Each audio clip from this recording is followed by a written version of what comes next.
Tonight, let's speak to her about this. Hi there, Dina. So why are these suicides happening at this rate, and indeed what can be done to prevent them? Well, Kevin, we're hoping that Adam Kokesh has these answers. He's an Iraq war veteran, also a congressional candidate. He joins me right now from New Mexico. Adam, thanks so much for speaking with me. So when I was reading about this report, what really baffled me was that you have Army suicides at record highs, but then you have Army officials saying, well, we're not really sure of the cause here. I mean, we're talking about multiple deployments in Iraq and Afghanistan. We're talking about trying to fight an unconventional enemy, lack of intel as some veterans come back and tell us. So what exactly is it unclear here to them? Well, I think what you get to is the great point about all this debate about post-traumatic stress disorder and mental health issues with U.S. service members and veterans right now. Is this great denial behind the cause of it, and they can't acknowledge that war isn't this beautiful, glorious thing that everybody who goes through it loves and is not touched by it in anything that any way that might hurt them or cause negative memories or have an impact in terms of the stress in their lives. And I think this goes to the larger case of what is our attitude towards our foreign policy, and especially when the American people are so detached from the true cost of war. But this goes back to the beginning in terms of Iraq and to some degree Afghanistan in terms of underestimating the cost. In Iraq, they told us the oil would pay for the war, that the war would essentially pay for itself. And there was no effort to estimate what the extra burdens on the Department of Veterans Affairs would be and what the extra burden on the troops would be.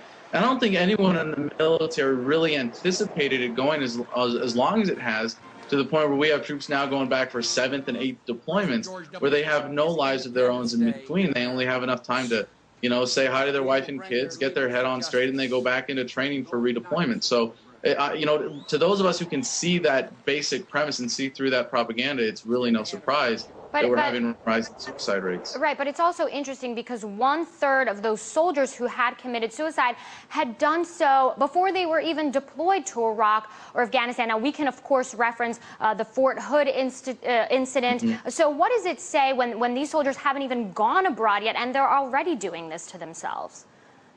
Well, any other time in U.S. history when we've had this kind of levels of troop deployment for this kind of sustained period of time, we have had some kind of a draft or some other thing like in World War II where people were actually really inspired by a righteous cause to be more involved. And now what we see is really plummeting recruiting numbers and an op tempo that has been maintained by the same service members going back for repeated deployments over and over again. But that op tempo affects troops here at home. And in my district, we have a couple of Air Force bases where this has been really relevant. And I have met some airmen who are flying Predator drones in Afghanistan and Pakistan who are saying that the kind of op tempo that they've been experiencing over the past few years, it keeps building and building and getting worse and worse.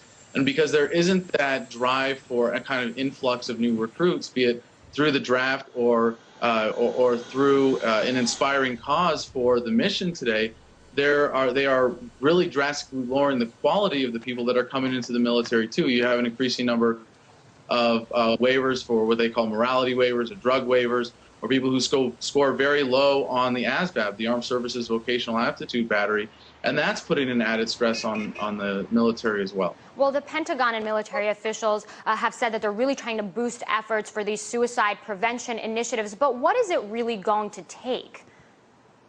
Well, it's going to take a fundamental restructuring of the way we approach our military and the way we approach our foreign policy right now. And this is why I support the constitutional position, which is that Congress is the sole body of the U.S. government that has the power to declare war.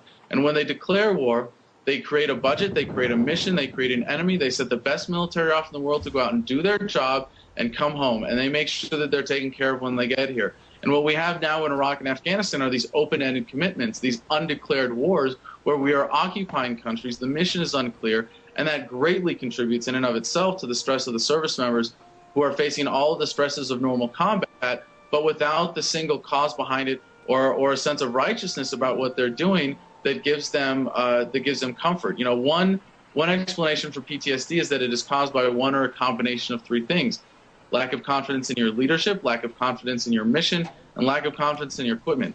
I still hear complaints about the way that the troops are being supplied and the way that the supply chains are going to support the troops in Iraq and Afghanistan. And, under Obama, the kind of indecision that he's exhibited, we don't have confidence in the leadership. And I don't think in either of these conflicts most of the troops on the ground have had a real confidence in their mission because they don't know what it is. There's no end in sight when you say, you put out these vague goals for these occupations. Right, like we're and of course bring about a stabilized government, and then we're going to go home. Right, and that's a major issue, definitely. Adam, I want to thank you again for speaking with me today. Kevin is going to be back to you. Some scary prospects here, and we're all waiting on Barack Obama's decision. And, of course, tomorrow, Karzai is getting inaugurated. So we'll keep you posted on all the latest from news in Afghanistan and here in the United States as well. Certainly will. Dina Grosowski, Adam Kokesh, thank you.